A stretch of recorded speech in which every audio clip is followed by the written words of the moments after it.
YTN 뉴스 FM 슬기로운 라디오 생활. 안녕하세요. 아나운서 최영진입니다. 손이 왜 이렇게 차요? 밥 잘 챙겨 먹어요. 470일 만에 요양병원에서 대면 면회를 한 노부부. 남편의 얼굴을 마주한 아내는 이내 참았던 눈물을 터뜨렸습니다. 그녀의 남편은 아내에게 두 손을 꼭 잡고 연신 괜찮다고 다독였습니다. 지난 1일부터 코로나19 백신 접종자에 대한 인센티브로 요양병원과 시설의 대면 접촉 면회가 허용됐죠. 면회를 위해서는 요양병원 시설에 사전 예약을 해야 하고요. 마스크나 손소독제 사용이 필수입니다. 또 아직은 음식을 나눠 먹거나 음료를 섭취하는 것도 허용되지 않습니다. 방역을 철저히 지키시고 그토록 보고 싶었던 부모님, 남편, 아내의 손을 꼭 잡으시길 바랍니다. 맞잡은 두 손, 서로의 온기가 오래 지속되길 바라봅니다. 자, 오늘 1부는 반찬 토론 시간입니다. 영주권자가 우리나라에서 아이를 낳으면 그 아이가 한국 국적을 조건 없이 취득할 수 있도록 한 것, 바로 지난 4월 말 법무부가 입법 예고한 국적법 개정안인데요. 관련해서 국적법 개정안 전면 철회를 요구하는 청원에 30만 명이 넘는 인원이 동의했습니다. 관련 내용 살펴보고요. 2부는 노무상담 준비되어 있는데요. 코로나19 영향으로 임금체불이 발생하고 있습니다. 자, 그런데 그 이전부터 국내 임금체불 금액은 해마다 증가하고 있다고 하는데요. 임금체불 어떻게 해결해야 할까요? 관련 내용 살펴보죠. YTN 뉴스 FM 슬기로운 라디오 생활 지금 바로 출발합니다. 네, 목요일 1부는 생활 속 상반된 의견에 대해서 이야기 나눠보는 시간 반찬 토론입니다. 자, 앞서 말씀드렸던 것처럼 지난 4월 말 법무부가 입법 예고했습니다. 국적법 개정안. 영주권자가 우리나라에서 아이를 낳으면 그 아이가 한국 국적을 조건 없이 취득할 수 있도록 한 건데요. 이를 두고 논쟁이 뜨겁습니다. 청와대 국민청원 게시판에 올라온 국적법 개정안 전면 철회를 요구하는 청원에 30만 명이 넘는 인원이 동의하기도 했는데요. 자, 하지만 한국에서 태어난 외국인 자녀들이 늘어나는 만큼 정체성 혼란을 줄이기 위해서 또 저출생 문제 등 사회적 비용을 감소하기 위해 효과가 있을 것이란 의견도 상당합니다. 자, 이런 국적법 개정안 여러분은 어떻게 생각하십니까? 애청자 여러분의 참여로 더욱 풍성해지는 반찬 토론, 단문 50원, 장문 100원의 유료 문자 샵 0945번으로 보내주시길 바라고요. YTN 라디오 애플리케이션과 유튜브 보이는 라디오 댓글창으로도 참여 가능합니다. 여러분의 많은 참여 부탁드리고요. 오늘도 함께 말씀 나눌 한국인사이트연구소 전민기 팀장 나오셨습니다. 안녕하세요. 네, 반갑습니다. 전민기입니다. 예, 민방위 끝나셨죠? 끝났어요. 얀센 신청하려고 했더니 지났어요. 이제는 쓸모가 없는 사람이 됐습니다. 무슨 말씀을 또 그렇게 하십니까? 민방위 끝났다는 말에 제가 굉장히 놀랐어요. 네. 굉장히 동안이시니까. 만으로 40세가 넘은 거죠, 이제. 아유, 그렇군요. 네, 함부로 하지 마세요. 예. 알겠습니다. 좀 많이 늙으셨네요. 지금 저희가 안경도 좀 깔맞춤을 했고, 보이는 라디오 유튜브로 빨리 와서 저희 안경 깔맞춤 확인하시길 바라고요. 밖에서 제작진이 오늘 저보고 굉장히 차도남처럼 보인다고. 네. 예. 뭐 받아들입니다. 마스크로 가리니까 더 그러네요. 예. 그렇죠. 참고로 제가 이런 안경을 사게 된 것 중에 일부 영향이 있습니다. 우리 전민기 팀장님. 그래요? 예. 이런 안경 하나 있잖아요. 그렇죠? 그런 거 있어요. 예. 제 아이템에 좀 관심이 많으시더라고요, 보니까. 요거 하나만 좀 관심이 있었습니다. 청바지. 죄송합니다. 우리 전민기 팀장 입은 청바지를 보고 제가 메이커를 알려달라고 했었던 적도 있는데 굉장히 패션에 관심이 많으신 것 같아요. 요즘에 많이 못 사요. 옷을 진짜 좋아하는데. 예. 많이 버시는데. 자, 그 국적법 개정안 설명이 좀 필요할 것 같은데 우리나라 영주권이 있는 사람이 아이를 낳으면 한국 국적을 준다. 그렇죠. 자, 아마 많은 분들이 좀 모르실 내용 같은데 정확하게 어떤 내용입니까? 일단 영주권부터 어떤 개념인지 좀 설명드릴게요. 외국인이 그 나라 국적을 소지하지 않고도 영주 체류하고 취업할 수 있는 권리거든요. 이렇게 되면 4대 의무 중에 국방 의무만 빼고 3대 의무를 져야 됩니다. 그렇게 되면 영주권자의 아이들도 우리나라 국적을 갖게 되는 게 아니고 똑같이 영주권을 받게 돼요. 그래서 이제 4월 26일에 입법 예고된 국적법 개정안은 한국 영주권을 지닌 외국인이 한국에서 아이를 낳으면 법무부 신고를 통해서 한국의 국적을 취득할 수 있게 하는 내용입니다. 예. 그래서 6세 이하면 이 신고만 하면은 한국 국적 이제 주게 되는 거고요. 7세 이상 미성년 자녀라면 국내에서 5년 이상 체류한 경우에 한해서 신고를 통해서 한국 국적을 취득하는 게 가능해집니다. 그래서 현행법상 미성년자는 부모와 함께 국내 국적을 취득하도록 돼 있는데 예. 부모 사정으로 이제 단독 국적 취득의 길이 막힌 미성년자들의 좀 선택의 폭을 넓혀주자 이런 취지입니다. 예. 이게 국적 취득은 그 나라 법에 따라서 좀 많은 차이가 있는데 맞아요. 예를 들면 예. 이 미국 같은 경우에는 자국에서 그러니까 미국 땅에서 태어난 아이에게는 이 자국 국적을 주는데 이게 바로 속죄주의라고 하잖아요. 맞아요. 그런 식으로 바뀐다는 겁니까? 그렇죠. 이제 미국이나 많은 나라가 그 나라에서 태어난 사람에게만 국적을 부여하는 이제 말씀해 주신 대로 속죄주의인데 속죄주의. 우리나라는 혈통주의 그다음에 태어난 나라는 중요하지 않습니다. 그래서 부모가 한국 사람이어야만 돼요. 예. 유럽 등 외국에서도 비슷하게 일부 영주권자에게 출생지주의를 적용해서 운영하는데 예. 뭐 예를 들면 프랑스 같은 경우는 부모 한 명이 프랑스에서 출생하고 자녀도 프랑스에서 출생한 경우는 그 자녀는 자동으로 이제 국적 취득하게 되는 거고요. 예. 그다음에 프랑스에서 출생한 다음에 일정 기간 프랑스에서 거주한 경우 그다음에 이 선언을 이렇게 되면은 자동적으로 아니면은 그 선언을 통해서 국적을 취득하게 돼요. 예. 독일에 이제 부모 중 한 명이 8년 이상 적법하게 체류하고 자녀가 독일에서 출생한 경우에는 이제 자동으로 국적을 취득하게 됩니다. 예. 호주도 부모 중 한 명이 영주권자로서 자녀가 호주에서 출생한 경우 이제 자동으로 국적을 취득해요.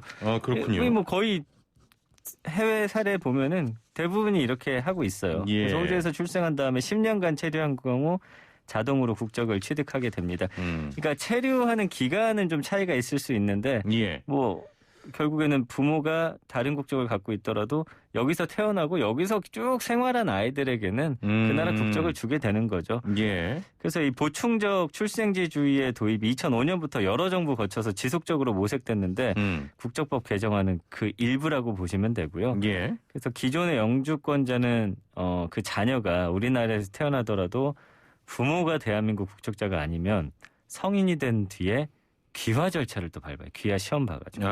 그래야만 한국인으로 현재는 인정되고 있는 그런 상황입니다. 예. 자, 지금 그러면 좀 정리를 하면 다른 나라 같은 경우에는 부모 중 한 명이 영주권자로 자녀가 이제 그 땅에서 출생한 경우 자동으로 이제 국적을 취득할 수 있게 해 놓았는데 지금 우리나라의 경우에는 영주권자 자녀가 우리나라에서 태어난다 하더라도 부모가 대한민국 국적자가 아니면 우리나라 국적을 취득하기 어렵고 성인이 돼서 귀화 절차를 밟아야 된다. 그렇습니다. 예, 지금 이런 상황입니다. 네네. 자, 저희가 입장을 그냥 대변하는 겁니다. 저희 생각은 아니고요. YTN 라디오 생각도 아니라는 점. 그냥 저희에게 역할이 주어진 거고 그냥 나눈 겁니다.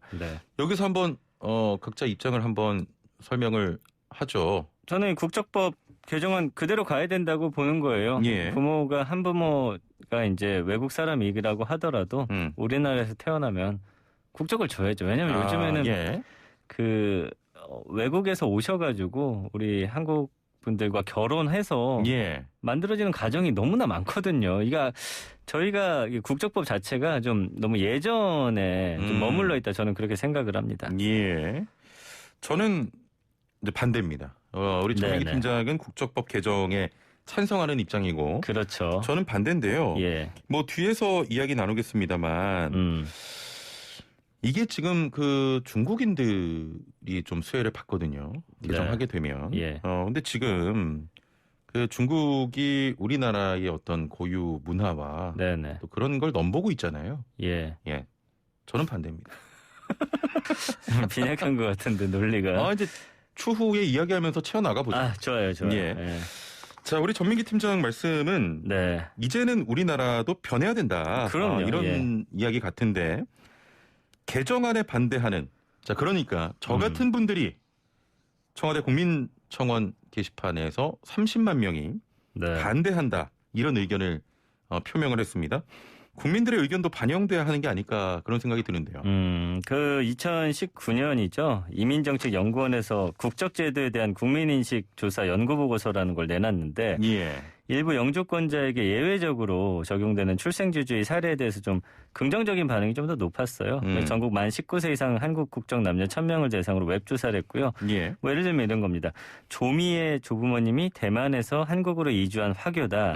이 부모님과 조미 모두 한국에서 태어났고 3대가 모두 계속해서 한국에서 살고 3대가? 있다. 예. 한국 국적 부여해야 되는가라는 질문에 조사 결과 중 응답자 찬성이 82.8%, 반대가 7.5%, 모르겠다 9.7%. 굉장히 찬성이 많아요. 그리고 예. 뭐 하나 더 있으면 레오의 부모님은 한국계 러시아인, 고려인이죠. 동포로 한국에서 예. 살면서 이 레오를 낳았다. 레오에게 한국 국적을 부여해야 되는가라는 질문에도 예. 찬성이 75.2%예요. 반대가 9.9%. 그러니까 지금 청와대 국민청원 게시판에 30만 명이 이제 의견을 올리셨지만 전체적으로 이 설문조사를 봤을 때는 찬성이 훨씬 더 저처럼 많다라고 봐야 될 것 같아요. 잠깐만요. 조미란 분의 네. 할아버지 할머니가 대만에서 한국으로 이주한 화교고 네. 조미의 부모님과 조미 모두 한국에서 태어났고 예. 3대가 계속해서 한국에 사는 상황인데 예. 전 찬성이요. 줘야 되는 거 아니에요? 그렇죠. 보세요.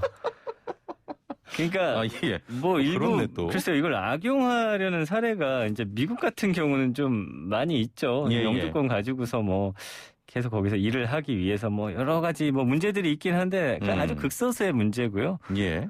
이 터전에서 정말 그렇게 오랫동안 살았는데 우리나라 국적을 안 준다. 예. 이건 좀 문제가 있지 않나 싶어요. 알겠습니다. 저희가 지금 입장 나눠서 반찬 토론 진행하고 있는데 네. 오늘 약간 내용이 좀 어려운 것 같기도 합니다. 네네. 애청자분들의 어떤 의견이 조금 적게 오고 있는데. 그래요? 예. 단문 50원, 장문 100원의 유료 문자 샵 0945번, 우물정 0945번으로 보내주시면 되고요. YTN 라디오 애플리케이션 유튜브 댓글창을 통해서도 여러분의 의견을 게재하실 수 있습니다. 청와대 국민청원뿐만 아니고 지금 이 문제를 두고 정치권에서도 좀 강력한 반대 입장 보이고 있고요. SNS 등을 통한 논쟁도 뜨겁습니다. 사실상 어떻게 보면 이민 확대가 아니냐 이런 입장들이 많거든요. 근데 이제 보시면요. 2020년 기준으로 해서 영주권자, 이제 F5 비자라고 하는데 16만 947명 중에 극소수예요. 이분들이. 예. 그래서 법무부 추산으로 개정안이 통과되면은 새로 국적 취득하는 분이 한 3,930여 명 정도. 그 영주권자의 국내 출생 자녀 8,459명 중에서 약 46%. 이게 뭐 보시면 알겠지만 그렇게 큰 수도 아니고요. 1년에 한 600에서 700명 정도 좀 될 걸로 예상이 되거든요. 지금의 수치라면. 그리고 일단 그 한국계 외국인하고 제한 화교만을 대상으로 하고 있어서 영주권자의 국내 출생 자녀, 그러니까 2대째 한국에 머무르는 사람들에게 한국 국적을 준다는 게 핵심이고요. 예. 한국에 거주하는 화교, 2, 3대 걸쳐서 국내에서 출생한 영주권자가 국적 취득 대상이 더 많이 될 걸로 보이는데 아까 말씀하셨잖아요. 야, 3대나 한국에 살았는데 국적을 안 준다? 이거 좀 그렇지 않나요? 예. 좀 듣고 보니까 넘어갈 것 같습니다만 네. 중심을 지키겠습니다. 네. 많은 수는 아니지만 반대 입장을 좀 대변하자면 정책 대상 3,930명 중에 3,725명이 한국계 중국인으로 추산이 되면서 이런 이야기가 나와요. 네. 특정 국가 출신에 특혜를 주는 법이 아니냐. 네네. 흔히 조선족이라고 부르는 대부분이 이제 중국 동포더라. 그분들이 한국에서 아이를 낳고 기르면서 각종 복지 혜택은 받고 아이가 자라면 중국으로 다시 돌아가는 것이 아니냐. 이런 우려가 있거든요. 자, 이렇게 한번 생각해 보죠. 우리가 이제 영주권자는 아까 국방의 의무를 제외하고 3대 의무를 이행한다고 했어요. 그렇죠. 그러니까 영주권자 이외의 외국인도 건강보험료 같은 세금을 납부하는 상황이란 말이에요. 근데 이 국적법 개정안이 통과가 되면 국적을 갖게 된 자녀들 국방의 의무도 이행해야 되는 거예요. 여기서 돈 벌고 세금 내고 하시면서 사는데 군대는 또 안 가고 있는 입장이에요. 그걸 보면 오히려 그 한국 청년들 입장에서는 좀 이거 불공정한 거 아닌가라는 저는 생각도 할 수 있을 것 같아요. 그래서 그 법적으로만 본다면 중국 국적법이 허용하지 않기 때문에 복수 국적 문제가 또 생기지가 않아요. 예. 하나를 선택해야 되는 거거든요. 예. 근데 이제 이게 통과되면은 뭐 자연스럽게 이제 선택을 하게 될 것이고. 예. 국방의 의무까지 어차피 3대 의무를 다 하는데 국방의 의무에 빠져 있으니까. 예. 하는 게 맞다고 봐야겠죠. 아, 그렇군요. 자녀가 국방도 의무를 이행을 해야 되네요? 그렇죠. 예. 찬성할까? 그래요. 이게 뭐 기계적으로 나누지 말고 마음이 올 때는 훅 넘어오세요. 예, 아닙니다. 네. 중심을 좀 지키죠. 네.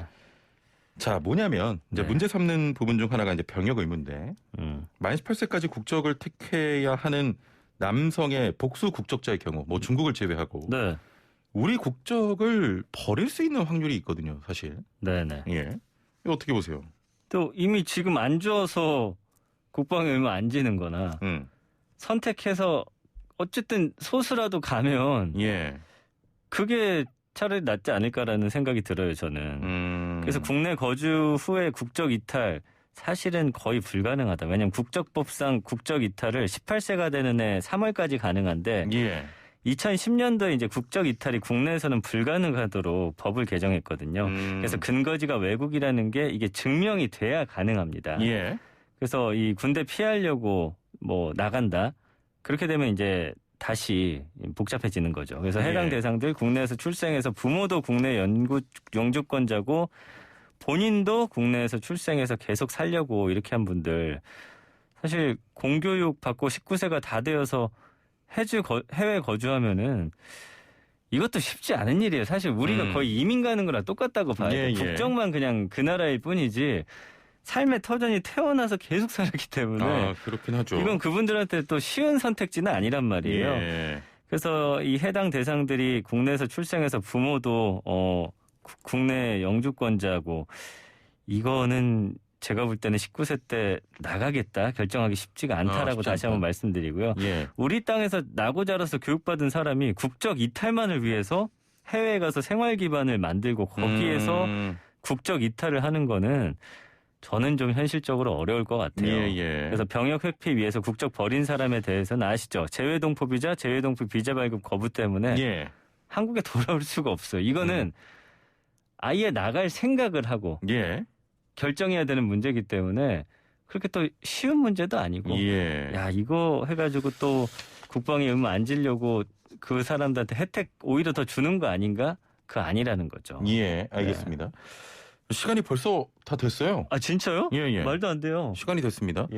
6128번님 보내주신 상품 잘 받았어요. 당연히 국적 줘야죠. 찬성합니다. 8230번님 형제님 유익한 정보 잘 듣고 있습니다. 우리나라에서 초중고 졸업한 아이들에게 이중국적 허용했으면 좋겠어요. 9077번님 국적법을 악용할 수 있는 소지가 있다면 그 부분부터 방지할 대책을 세워놓고 개정 절차를 밟아야 하지 않을까요? 5567번님 대한민국이 중국 동북공정에 의해서 대한민국이 중국에 넘어갈 수도 있지 않을까요? 자, 여러 가지 의견을 주고 계십니다.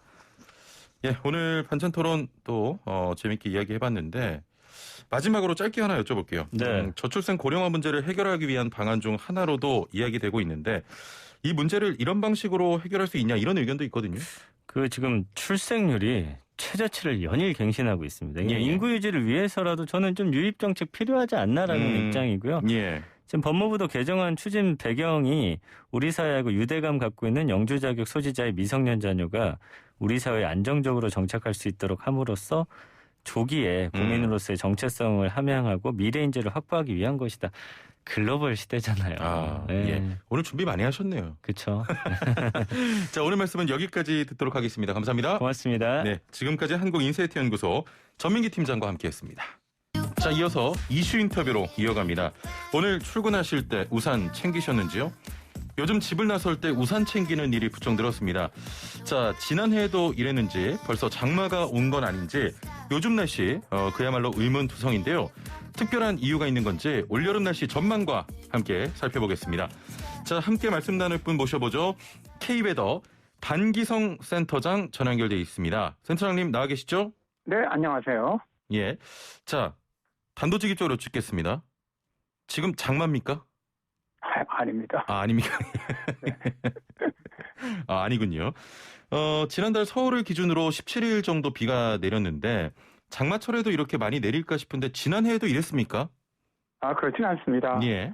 올해를 제외하고 최근 10년 동안 5월 중에 서울에 가장 많이 비가 내렸던 해가 작년이었어요. 예. 12일이었습니다. 12일. 12일. 그리고 가장 적게 비가 내렸던 해가 그 전에 2019년에 3회 있었습니다. 예. 평균적으로는 한 8.2일 정도 비가 내리는데요. 올해는 17일이죠. 예. 평균 대비 2배 이상 많은 강수를 기록을 했는데 예. 우리나라가 이제 비가 가장 많이 오는 달이 7월입니다. 장마철이죠. 예. 이때 평년 강수 일수가 16일이거든요. 예. 그러니까 올해 5월은 장마 때보다 오히려 비 오는 날이 더 많았죠. 그리고 비의 양도 5월 평년보다 1.8배 이상 내린 아주 매우 이례적인 5월이었다고 보시면 됩니다. 예. 서두의 장마는 아니라고 하셨는데 이게 장마철의 정의가 어떻게 될까요? 이제 거의 이틀 걸로 한 번 이상 비가 계속 내리다 보니까 많은 분들이 장마가 시작한 게 아니냐 많이 물어오셔요. 예. 근데 우리나라는 장마는 아니고요. 장마는 이제 북태평양 고기압 또 오츠케 고기압 사이에서 만들어진 정체전선입니다. 이 정체전선이 이제 느린 속도로 남북으로 움직이면서 우리나라에 한 달 정도 대게 영향을 줄 때 우리가 장마라고 부르는데요. 예. 그런데 현재 북태평양 고기압은 일본 남부, 중국 남해안을 연결하는 곳까지 북상하고 있고요.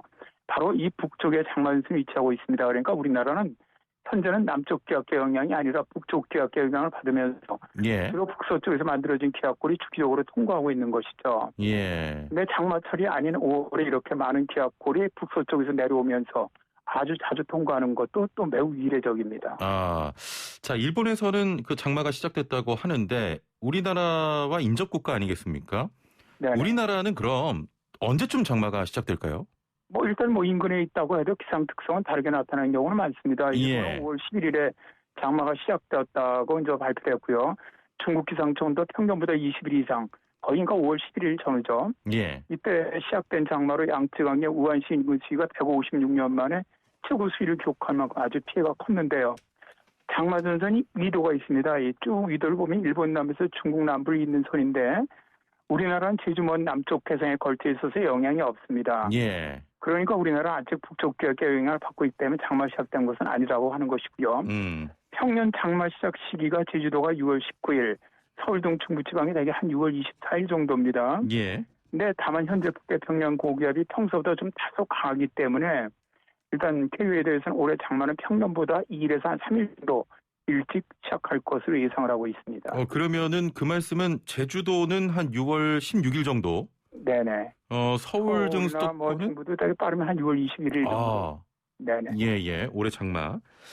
자, 그러면 올 여름엔 지난해보다 더 많은 비가 오는 게 아닌가 이렇게 걱정하시는 분들도 많으실 텐데 올 여름 날씨 어떻게 전망됩니까? 사실 최근에 들어와서 작년에만 장마철에 많은 비가 내렸습니다. 예. 그 이전 6년을 보면은 마른 장마, 늦장마 등으로 장마철 비가 평년보다 적었었거든요. 그런데 이제 작년에 이상기후로 기관도 최장이었고 중부지방으로는 가장 많은 강수량을 기록을 했죠. 예. 이번에 이제 24일날 기상청이 3개월 전망을 낸 걸 보면 5월 24일에 6월에는 평년보다 비가 많이 내리고 7, 8월은 평년과 비슷한 정도의 비를 예상하고 있습니다. 예. 이거는 이제 그러니까 최근 이 작년 이전에 6년 같은 장마는 아니고 작년과 같이 비는 평년보다 많은데 그러나 KU에 대해서는 작년만큼 극심한 강수량을 기록하지 않을 것이다. 그러니까 비는 많은 해입니다. 평년보다. 예. 그러나 작년 정도에 이렇게 아주 극심하게 많은 비 이런 거는 아닐 것으로 예상하고 있습니다. 예. 평년보다 비는 많이 오지만 지난해처럼 많이 오진 않을 것이다. 네네. 그렇습니다. 자, 5402번님, 장마 기간 예고해 주셨나요? 라고 하셨는데 일단 빠르면 6월 20일 정도에 수도권의 장마가 시작될 것이라 이렇게 말씀하셨고 휴가 기간을 정해야 되는데 태풍 시작 시기도 알려달라고 하셨거든요. 일단 올해쯤 북태평양 고기압이 발달하고 있고 그다음에 태풍이 발생하는 서태평양 지역의 해수 온도가 굉장히 높아요. 예. 그래서 작년보다 태풍은 좀 더 많이 발생할 것 같고 일단 기상청에서는 8월에만 이제 3개월 기상 전망을 했으니까 8월까지밖에 예상을 안 했는데 8월에 하나에서 한 3개 정도 가능성이 있다라고 예보를 했습니다. 8월에. 그래서 KU에 대해서는 일단 8월부터 10월까지 최근에 이 장마가 태풍이 영향을 주는 시기에 계속 늦어지고 있거든요. 10월까지. 그래서 10월까지 한 2개에서 4개 정도, 제일 말하면 4개 정도 우리나라에 직접적인 영향을 주지 않겠나 그렇게 예상을 합니다. 알겠습니다. 자, 오늘 말씀 여기까지 듣겠습니다. 감사합니다. 네, 고맙습니다. 네, 지금까지 K웨더 반기성 센터장과 함께했습니다. 네, 57분 날씨와 교통 정보 듣고 2부에서 뵙죠. 네, 본격 문자창 10회 프로젝트 슬라생 오늘의 상식 퀴즈. 당신은 오늘 어제보다 더 똑똑해집니다. 자, 퀴즈 듣고 정답하시는 분은 단문 50원, 장문 100원의 유료 문자 샵 0945번, 우물정 0945번으로 정답 보내주시면 되는데요. 정답 맞추신 분들 중에 추첨을 통해 선물도 보내드리고 있으니까요. 퀴즈 잘 듣고 맞춰주시면 됩니다. 자, 그럼 문제 나갑니다. 이 법은 대한민국의 국민이 되는 요건을 정하는 목적으로 만들어졌고요. 최근 법무부에서 일정 조건이 갖춰진 국내 영주권자 중 아이를 낳으면 그 아이에게 한국 국적을 준다는 방안의 개정안을 입법 예고하기도 했습니다. 자, 일부 잘 들으신 분들은 바로 정답 보내주실 수 있을 것 같은데요. 이 법은 무엇일까요? 1번 국적법, 2번 국방법, 3번 국민여동생 아이유, 한 번만 나와주시고요. 4번 슬기로운 라디오 생활 매일매일 잘 듣는 법은 유튜브 알람 설정부터. 요즘 제작진이 나태해져가지고요. 일을 안 하는 것 같습니다. 자, 정답하시는 분은 단문 50원, 장문 100원의 유료 문자 샵 0945번, 우물정 0945번으로 정답 보내주시면 되고요. 스마트폰 사용하시는 분들은 YTN 라디오 애플리케이션 댓글창 또 유튜브 댓글창을 통해서 참여하시면 됩니다. 자, 추첨을 통해서 선물 보내드리는데요. 여러분께 드릴 선물을 소개해드리죠. 정직한 건강식품 전문점 백세라이프에서 활력소 침향 청심단 3천 선물 세트와 로얄 아르간 커넬오일 선물 세트, 영화, 드라마, 예능, 다큐멘터리, 애니메이션을 무제한 감상할 수 있는 왓챠에서 프리미엄 1개월 이용권, 요리하는 천하장사 박강덕의 감칠맛 나는 국물 해물디포리 다시팩, 88년 전통의 이탈리아 명품 커피 일리커피에서 프리미엄 스틱 원두커피 세트, 햇섭 인증받은 7번 밀키트 1000명 시식평가단이 만든 은큼 떡볶이에서 떡볶이 키트 3팩, 착한 세제를 만드는 소다스쿨에서 베이킹소다 선물 세트, 익산 함나 배달목장에서 직접 짠 신선한 원유로 정직하게 만든 목장형 플레인 수제 요거트 착한 요구르트를, 농장에서 직접 재배한 채소를 사용한 맛있는 한 끼 마곡 테이블에서 2인 식사권을 드립니다. 자, 그 전에 문자들이 꽤 와 있었는데요. 문자 소개 잠시만 좀 드려보죠. 2140번님께서는 삼행시를 해주셨네요. 최고의 라디오 프로그램 슬기로운 라디오 생활. 형언할 수 없는 재미와 즐거움이 있어요. 진짜 안 들으면 후회합니다.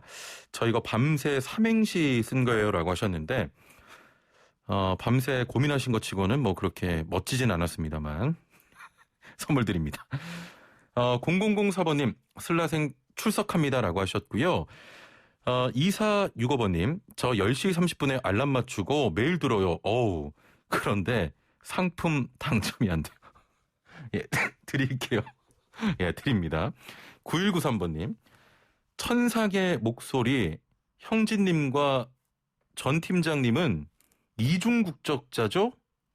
라고 하시면서 한국과 천국 드립니다. 선물. 예.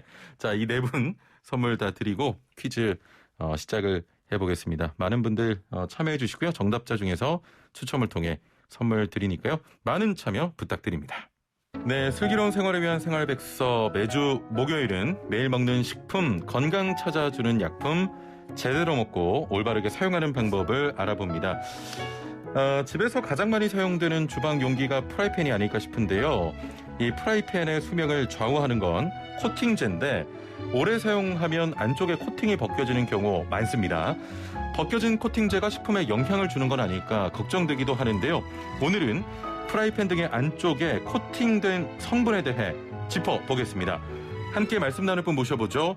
식품의약품안전처 박희라 연구관 전화 연결되어 있습니다. 안녕하세요. 네, 안녕하세요. 예. 우리가 사용하는 프라이팬 살펴보면 안쪽에 코팅된 제품들이 많은데요. 예전에는 그 프라이팬 코팅 재질이 몸에 해롭다 이런 이야기도 들려왔는데 이 코팅은 어떤 물질입니까?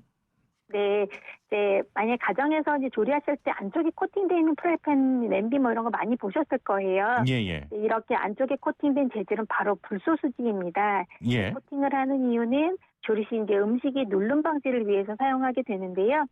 예전에는 이런 불소수지를 만들 때 과불화합물의 일종인 PFOA가 가공 보조제로 사용되었었다고는 하는데요. 예. 현재는 이 PFOA는 사용하고 있지 않습니다. 따라서 이제 프라이팬 등에 사용되는 이런 코팅제는 인체에 해롭지 않습니다. 아, 프라이팬 등에 사용되는 코팅제가 인체에 해롭진 않은 거군요. 네, 그렇습니다. 수지와 과불화 화합물 뭐가 어떻게 다른 겁니까? 네, 불소수지는 고분자 물질로서 PTFE, 폴리테트라플로로에틸렌이라고 해서 우리가 흔히 테플론 재질이라고 말하는 그런 재질이고요. 예. 프라이팬이나 냄비 등의 코팅에 주로 사용이 됩니다. 한편 이제 PFOA, PFOS 등과 같은 이런 과불화합물은 저분자 물질로서 물이나 기름 등이 쉽게 스며들거나 오염되는 것을 방지하는 특성이 있어서 예. 여러 분야에서 사용되었던 이런 물질인데요. 국제 협약에 따라서 현재는 사용하고 있지 않습니다. 따라서 이 불소수지와 이 과불화합물은 화학적 구조라든지 물리적 특성이 전혀 다른 물질이라고 보시면 됩니다. 예. 말씀하셨듯이 현재는 프라이팬에 과불화 화합물을 사용하지 않는다고 하지만 예전에 좀 사용했다고 하면 코팅된 프라이팬을 통해서 이 과불화 화합물을 좀 섭취할 수도 있지 않았겠습니까?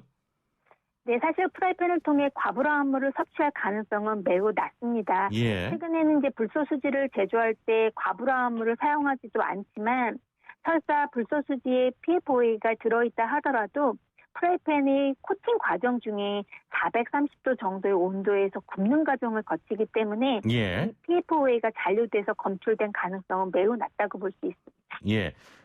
그러면 프라이팬에 사용된 불소수지를 섭취했을 때 문제가 되거나 하진 않습니까? 네, 불소수지는 화학적으로 매우 안정한 성질을 가지고 있어서 예. 쉽게 분해되거나 변하지는 않습니다. 따라서 프라이팬이나 냄비에 떨어진 이런 불소수지 조각을 실수로 먹는다 하더라도 체내에서 흡수가 되지 않고요. 그대로 배출되기 때문에 인체 위해 발생 우려는 거의 없다고 보시면 됩니다. 예. 또한 대표적인 이런 불소수지는 국제암연구소에서 그룹 3번, 그러니까 인체 발암 비분류 물질로서 인체 발암성이 없는 것으로 평가된 바 있어서요. 예. 걱정하지 않으셔도 됩니다. 예, 알겠습니다. 끝으로 그 코팅된 프라이팬 사용할 때 주의사항 좀 소개를 해주시죠. 네, 불소수지가 코팅된 프라이팬은 조리하거나 음식물 찌꺼기를 제거할 때 날카로운 금속을 사용하게 되면 코팅이 벗겨지거나 흠집이 생겨서 이물질이 낄 우려가 있습니다. 예. 따라서 조리 시에는 목재나 합성수지제 등 부드러운 재질의 뒤집개를 사용을 하시고요. 세척 시에도 금속 수세미 대신에 부드러운 수세미라든지 주방세제 등을 이용해서 세척하는 것이 좋습니다. 또한 새로 구입한 이 프라이팬이 있다면 사용하시기 전에 깨끗이 세척한 후에 사용을 하시고요. 예. 프라이팬은 오래 가열하지 않는 것이 좋습니다. 끝으로 이제 조리기구는 제품마다 특성이 다를 수 있으니까요. 표시된 주의사항을 꼭 확인하시고 사용하시기 바랍니다. 예, 알겠습니다. 자, 오늘 말씀 여기까지 듣겠습니다. 감사합니다. 네, 감사합니다. 네, 지금까지 식품의약품안전처 박희라 연구관과 함께했습니다. 네, 이어서 알아두면 돈이 되는 노동법 아이돈노 시간입니다. 일을 했는데 돈을 못 받는 상황, 이보다 억울할 때가 있을까요?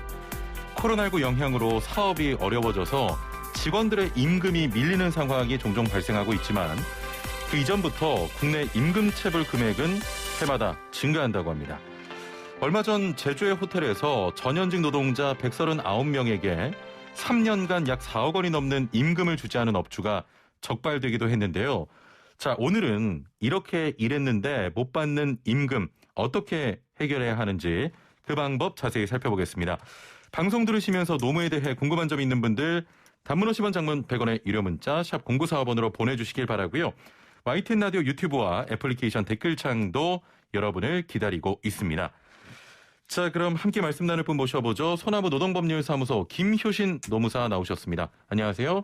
네, 반갑습니다. 예, 오늘도 피해갈 수 없는 퀴즈 타임입니다. 네. 예, 잘 듣고 힌트 주시고요. 네, 네. 자, 퀴즈 나갑니다. 네. 이 법은 대한민국 국민이 되는 요건을 정하는 목적으로 만들어졌고요. 최근 법무부에서 일정 조건 갖춰진 국내 영주권자 중 아이를 낳으면 그 아이에게 한국 국적을 준다는 방안의 개정안을 입법 예고하기도 했습니다. 자, 일부를 잘 들으신 분들은 바로 정답 보내주실 수 있을 것 같은데요. 참고로 노무사님 일부 혹시 들으셨나요? 못 들었어요. 예. 그 오면서 전화 통화를 좀 하고 오느라고요. 예. 맨날 듣고 있는데요. 오늘만 딱 못 들었어요. 죄송해요. 평소에 슬라생을 자주 듣습니까? 예, 제가 슬라생 출연하고 있으니까 당연히 저는 빅팬이죠. 예, 알겠습니다. 없어지면 안 돼요, 이 프로가. 예. 더 이상 확인 절차는 거치지 않겠습니다. 네, 알겠습니다. 이 법은 무엇일까요? 1번 국적법, 2번 국방법, 3번 국민여동생 아이유. 한번 나와주세요. 4번 슬기로운 라디오 생활 매일매일 잘 듣는 법은 유튜브 알람 설정부터. 예, 단문 50원, 장문 100원의 유료 문자 샵 0945번으로 보내주시면 됩니다. 힌트 가능할까요? 이거는 뭐 문제의 답이 있네요. 예. 대한민국 뭐 국민이 되는 요건만 갖추면 한국 국적을 준다고 하셨잖아요. 예. 답이 있어요, 여기. 알겠습니다. 네. 제가 이렇게 좀 힌트를 요청하는 건 조금 재밌게 좀 이끌어 가보자 이런 취지로. 잘 안 돼요. 진짜. 안 됩니까? 그게 막 죄송해요. 정말 죄송해요. 저도 이제 뭐 이제껏 TV 많이 보면서 뭐 힌트를 뭐 저렇게 주냐 더 재밌게 줘야지 하는데 제가 이거 했으니까 목요일날 막 오기 싫어지는 마음도 막 생기려고 그래요. 알겠습니다. 네. 오늘 노무사님 오시자마자 뭐 저 안 하면 안 돼요라고 네. 하셨다는데 네. 뭐 출연을 그만한다는 그런 이야기입니까? 그럴 리가 있겠습니까? 출연은 계속 하는데 힌트 내는 것만 어떻게 좀 빼주시면 안 되겠나. 지금 게스트분들이 힘들어해 이거. 알겠습니다. 자, 오늘 뭐 주제 자체가 조금 무거운 이야기인데요. 네. 코로나19로 전국의 여행업과 숙박업이 큰 타격을 받고 있는 것은 사실입니다만 그렇죠. 그나마 좀 제주도는 낫잖아요. 네. 제주시의 호텔에서 이 4억 원에 가까운 임금을 체불했다면서요? 예, 이게 뭐 이분께서 처음 이제 체불하신 건 아니고요. 지난해 그러니까 작년 1월부터 반복적이고 상습적으로 임금 체불을 해오셨어요.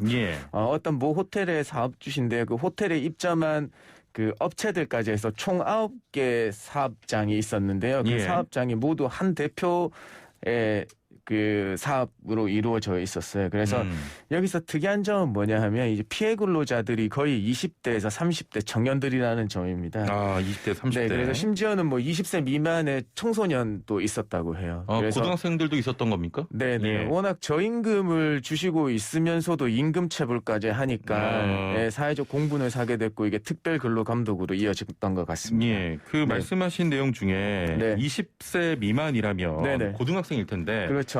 이런 아르바이트생들에 대해서는 법적으로 좀 더 두텁게 보호해야 되는 거 아닙니까? 네, 맞습니다. 실제로도 좀 더 보호 조항을 더 두고 있습니다. 근로기준법에서는요, 연소 근로자라고 지칭하고 있어요. 이 연소 근로자는 만 15세 이상 18세 미만, 고등학교 3학년 생일 지난 친구들까지 이를 보호하고 있는데요. 이때는 뭐 근로시간 1일 7시간, 일주 35시간밖에 못하고요. 야간 근로가 10시부터 다음날 6시까지거든요. 거기에는 야간 근로를 전면 금지하고 있어요. 그리고 요거는 사업주분들이 알아놓으셔야 될 텐데요. 청소년 근로자들, 아까 연소 근로자들 고용하실 때는요, 근로계약서만 써두시면 안 되고, 그 근로계약서하고 친권자 동의서, 그 다음에 친권자임을 확인할 수 있는 뭐 가족관계 증명서라든지 꼭 서류를 구비하고 두셔야지 법 위반 사항이 발생하지 않습니다. 네. 그 임금 체불을 했으면서도 임금을 지급하려는 그 최소한의 노력도 없이 체담금을 신청하라고 하고 사건을 또 취하할 것을 요구했다고 하는데 이건 어떤 내용입니까? 뭐 취하가 뭐 말은 조금 어려운데 사실 신고한 거를 취소하라는 말하고 똑같아요. 이거는 왜냐하면 임금 체불의 죄가 반의사 불벌죄라고 하는데요. 그렇죠. 피해자의 의사에 반대되게 처벌하지 못한다는 거예요. 그러니까 피해자 의사에 반대되지 원하지 않으면 피해자가 원하지 않으면 처벌되지 못하는 건데요. 그래서 뭐 본인이 뭐 직접 생각할 것도 없이 소액 체담금으로 다 지급되니까 여기에서 대신 취하해달라. 그래서 그걸 종용했다고 해요. 이런 경우들이 많아요. 근데 사실 임금 체불을 겪게 됩니다. 아니, 지금 말씀 들어 보니까요. 그런 생각이 들어요. 그러니까 임금을 본인이 안 줬음에도 불구하고 어차피 소송으로 가게 되면 그 임금을 못 받으시는 분들 또 변호사 선임해야 되고 그렇죠. 좀 장기간 또 그 소송을 치러야 되고 네. 이런 식으로 예를 들면 그냥 합의하자. 네. 그런 경우가 상당히 많을 것 같거든요. 업주 입장에서. 네, 그렇죠. 왜냐하면 이 체당금 제도가 이제 예. 피해 근로 임금 체불을 겪고 있는 피해 근로자들한테는 가장 좋은 제도긴 하면서도요. 법인 사업장의 임금 체불에 대해서는 무방비로 지급하게 되는 결과가 발생하기도 해요. 왜냐하면 무방비라는 게 어떤 겁니까? 법인 사업장 같은 경우에는 나중에 폐업을 하거나 사실상 운영을 중단하면 예. 이 소액 체당금을 국가에서 지급했다가도 사실상 환수할 수 없는 상태에 놓이거든요. 예. 그러니까 이 법인 사업주들의 대표자들은 그래서 야 소액 체당금이나 일반 체당금 신청해서 급여 받아가라. 예. 그래서 나중에 그냥 그 청산해버리고 자기는 그 법인은 민사적 책임, 임금 채권 책임에서 자유로워지는 거고요. 그리고 취하서를 받음으로써 법인 대표한테 부과되는 근로기준법의 형사처벌에서도 자유롭고 싶어 하거든요. 예. 아니 만약에 임금이 한 1,000만 원 밀렸어요. 네. 소액 체당금은 1,000만 원을 다 줍니까? 네, 소액 체당금은 최대 한도가 1,000만 원이에요. 그런데 잘 알아주셔야 될 게 월급 700, 퇴직금 700만 원 한도예요. 아, 퇴직금이 포함되어 있네요. 그렇죠. 이제 그 1,000만 원 월급하고 퇴직금을 다 합쳐서 뭐 1,000만 원이 된다고 하더라도 예. 월급이 700만 원이고 뭐 퇴직금이 300만 원밖에 안 되고 이런 경우가 발생을 해요. 그래서 예. 더 중요한 거는 뭐냐 하면 이 임금 체불이 한 5개월 정도 체불이 되셨다고 하더라도 이 소액 체당금으로 지급받으실 수 있는 금액 그 범위는 최종 3개월 분의 임금 체불 금액밖에 안 돼요. 아, 그렇군요. 네. 예. 알겠습니다.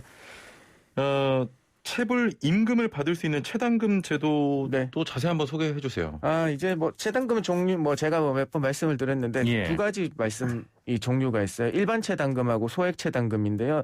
가장 큰 차이점을 말씀드리면 지급 금액의 차이예요. 첫 번째는 예. 일반 체당금 같은 경우는 최대 그 퇴직 당시의 연령에 따라서 최대 2,100만 원까지 받으실 수 있고요. 아까 소액 체당금은 최대 1,000만 원이죠. 그런데 예. 두 번째 차이점이 나는 건 뭐냐면 일반 체당금은 회사가 사실상 도산.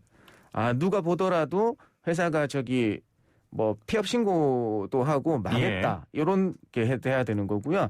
그다음에 소액 체당금 같은 경우에는 회사가 망한 경우에도 되는 거지만 회사가 지금 운영하고 있으면 되거든요. 예. 예, 운영하고 있고 공통점은 퇴직한 근로자여야 된다라는 겁니다. 예. 네.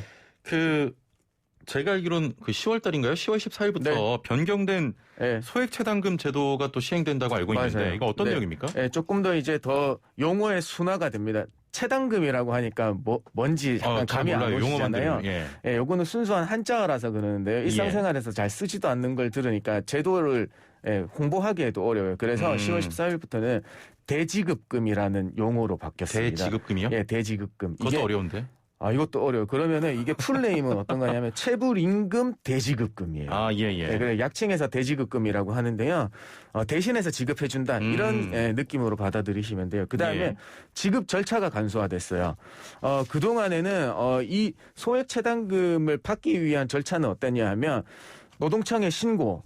그다음에 신고해서 노동청에서 체불임금을 확정해주는 체불임금 등 사업주 확인서를 발급받아서 그걸 가지고 월급여 400만 원 미만이면 대한법률구조공단으로 가서 무료로 소송 대리를 신청해야 되고요.